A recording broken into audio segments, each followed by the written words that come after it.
सबसे पहले आप एक कड़वी हकीकत जान लें और ये वीडियो देखें। राजनीति में इस्लाम की सबसे बड़ी देन, राजनीति में नहीं पता, वो है एनलाइटेंड एरिस्टोक्रेसी। ये इस्लाम की सबसे बड़ी देन है, एनलाइटेंड एरिस्टोक्रेसी। और इसमें दो नाम इतने महान हैं, एक अल हारून और दूसरा उसका बेटा अल मामून। सर पढ़िए कभी इनके बारे में। 90% मुसलमान औरंगजेब का नाम जानते हैं, इन लोग का जानते ही नहीं। इन्होंने एक डिपार्टमेंट बनाया सर बगदाद में, बैतुल हिकमत, पर मुसलमानों से कुछ बोल दो नाराज हो जाते हैं। संगी है, संगी संगी संगी है ये, हाँ बैतुल हिकमत। सबको बुलाया सर, पूरी दुनिया के विद्वानों को। ये इस्लाम की राजनीति को सबसे बड़ी देन है।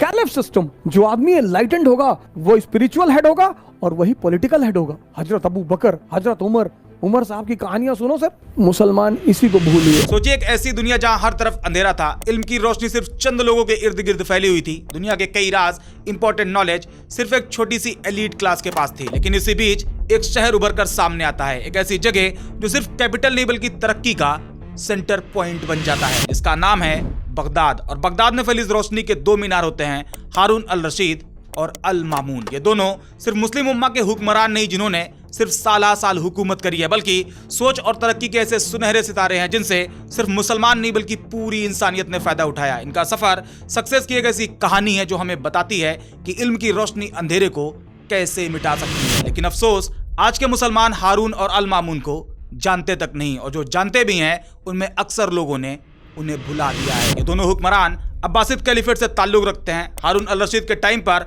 अब्बासिद कैलिफेट एक ताकतवर सल्तनत बन चुकी होती है, लेकिन हारून सिर्फ ताकत के दम पर जीतने वाले खलीफा नहीं होते। इन्होंने दिमाग और इल्म से जीतने का तरीका अपनाया। इन्होंने बैतुल हिकमा, हाउस ऑफ विजडम की नींव डाली, जिसे बगदाद की ग्रैंड लाइब्रेरी कहा जाता है। एक ऐसी लाइब्रेरी जो आगे चलकर दुनिया का सबसे बड़ा रिसर्च सेंटर बन गई, जहां पूरी दुनिया के स्कॉलर, फिलोसोफर, साइंटिस्ट आने लगे और बगदाद में इल्म का चिराग जलने लगा। हारून के दौर की शान शौकत इतनी मशहूर हुई कि द 1000 ऑफ वन नाइट जैसी रचनाएं लिखी गई।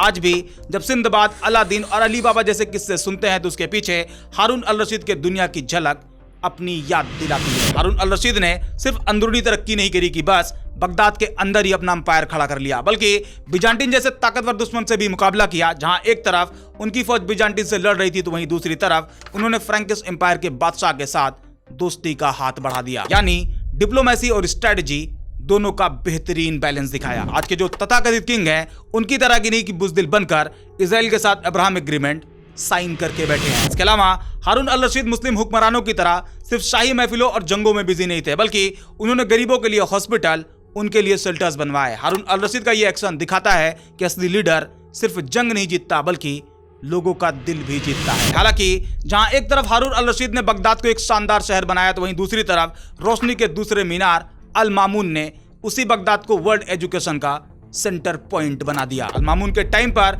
एक ऐसा काम शुरू हुआ जिसने इस्लामिक वर्ल्ड को इस्लामिक गोल्डन एज की तरफ आगे बढ़ा दिया। अल मामून ने एक ट्रांसलेशन मूवमेंट की शुरुआत करी। ग्रीक, संस्कृत और पर्शियन की जो बड़ी बड़ी किताबें थी उसे अरबिक में ट्रांसलेट किया जाने लगा, और जो नॉलेज सिर्फ चंद एलीट लोगों के पास थी वो अब दुनिया भर के आम और खास सबके लिए अवेलेबल हो गई। अल मामून के ही दौर में मूसा अल ख्वारिज़मी ने अलजेब्रा का नया दौर शुरू किया। आज जो ये एल्गोरिदम और अलजेब्रा पढ़ी जाती है उसकी जड़ें अल मामून के दौर से ही जुड़ी हुई हैं। इसके अलावा अल मामून ने एस्ट्रोनॉमिकल ऑब्जर्वेटरीज बनवाई। बगदाद में अल शम्सिया ऑब्जर्वेटरी, सीरिया में डमस्कस ऑब्जर्वेटरी बनाई गई। इनके दौर में ही अर्थ की सरकमफ्रेंस को माप दिया गया, वो भी बगैर किसी एडवांस टेक्नोलॉजी के। आप गौर करें कि आज जो मुसलमान साइंस एंड टेक्नोलॉजी से इतना दूर भाग रहा, वही एक मुस्लिम खलीफा अल मामून साइंस को लेकर किस हद तक दिलचस्पी रखते थे। इसके अलावा अल मामून ने फिलोसफी को बढ़ावा दिया। अल किंदी, अल फराबी जैसे फिलोसोफर उनके दरबार में आए और नए नए थॉट को प्रमोट किया गया। अल किंदी, जिन्हें मुस्लिम दुनिया का ग्रेट फिलोसोफर माना जाता है, इन्होंने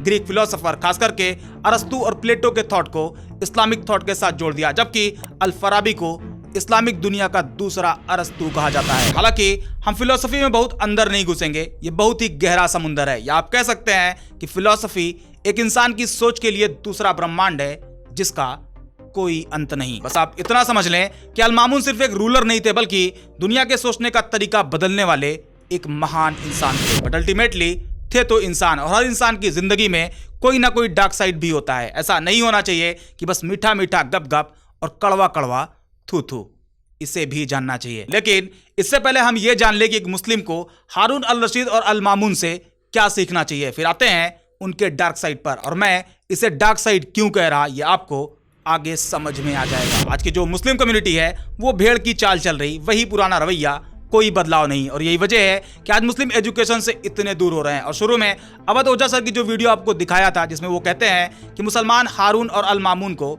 जानते तक नहीं, इस बात में हकीकत है। अवध ओझा ने ऐसा क्यों कहा, इसकी वजह अब तक आप समझ गए होंगे। ये दोनों हुक्मरान एक मुस्लिम के लिए सिर्फ एक हिस्टोरिकल पर्सनैलिटी नहीं है, बल्कि एक मिसाल है जो हमें यह दिखाती है कि इस्लाम सिर्फ इबादत ही नहीं बल्कि इल्म और इंसानियत की तालीम भी देता है। मुसलमानों को इनसे कुछ चीजें सीखनी चाहिए, जैसे इल्म हासिल करना, क्योंकि बगैर इल्म के दुनिया में सिर्फ अंधेरा है। तफक्कुर, ये तफक्कुर है जो आपको साइंस एंड टेक्नोलॉजी की इस चमकदार तरक्की में आगे बढ़ा सकती है। दुनिया के साथ चलने वाली सोच, क्योंकि अगर अभी भी मुसलमान सिर्फ गुजरे हुए कल को याद करके प्राउड फील करेंगे और उससे कुछ सीखेंगे नहीं, तो वो कभी भी आगे नहीं बढ़ पाएंगे। हारून अल रशीद और अल मामून की कहानी सिर्फ एक तारीख नहीं है, बल्कि एक लेसन है, एक सबक है जो मुसलमानों को चीख चीख कर बताता है कि अगर एक शहर बगदाद इल्म और तफक्कुर का मरकज बन सकता है तो पूरी दुनिया क्यों नहीं। इल्म हासिल करो, दुनिया को समझो और इंसानियत की खिदमत करो। आपके लिए हारून और अल मामून का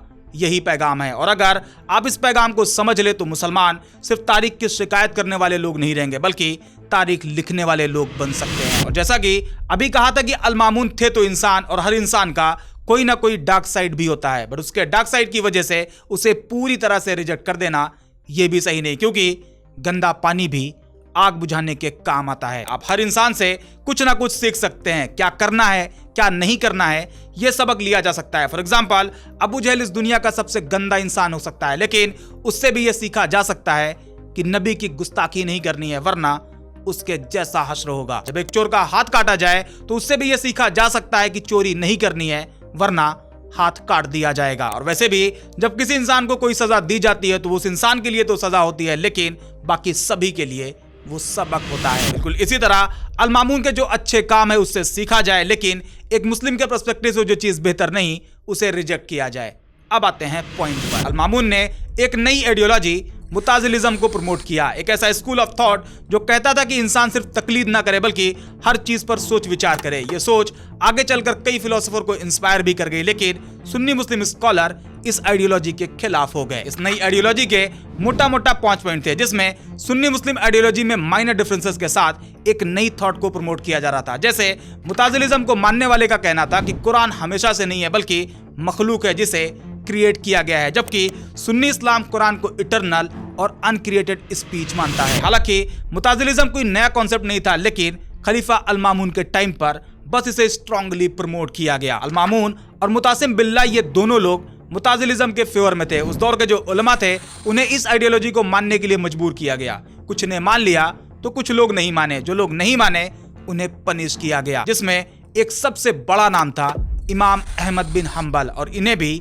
जेल में डाल दिया गया। हालांकि बाद में इमाम अल अशरी अबू मंसूर अल मातुरिदी ने इस पूरे मुताजिलिज्म थॉट को ऑलमोस्ट खत्म कर दिया। अब अगर इस एक पॉइंट को हटा दे तो हारून अल रशीद और अल मामून ने मुसलमानों के इस्लामिक गोल्डन एज के लिए जबरदस्त काम किया। एजुकेशन को लेकर इनका नजरिया, इनका फ्यूचरिस्टिक प्लान आज भी मुसलमानों के लिए रेलेवेंट है। बस उन्हें इससे सीखना है, समझना है और उस पर अमल करना है, ना कि उन्हें भूल जाना है। उम्मीद करते हैं ये वीडियो आपको पसंद आई होगी। हारून अल रशीद और अल मामून कौन थे, इनकी इंपॉर्टेंस क्या है, इनका कंट्रीब्यूशन क्या है, ये आपके समझ में आ गया होगा। अगर हाँ तो लाइक, शेयर और सब्सक्राइब जरूर करें। मिलते हैं नेक्स्ट वीडियो में एक और इंटरेस्टिंग टॉपिक के साथ।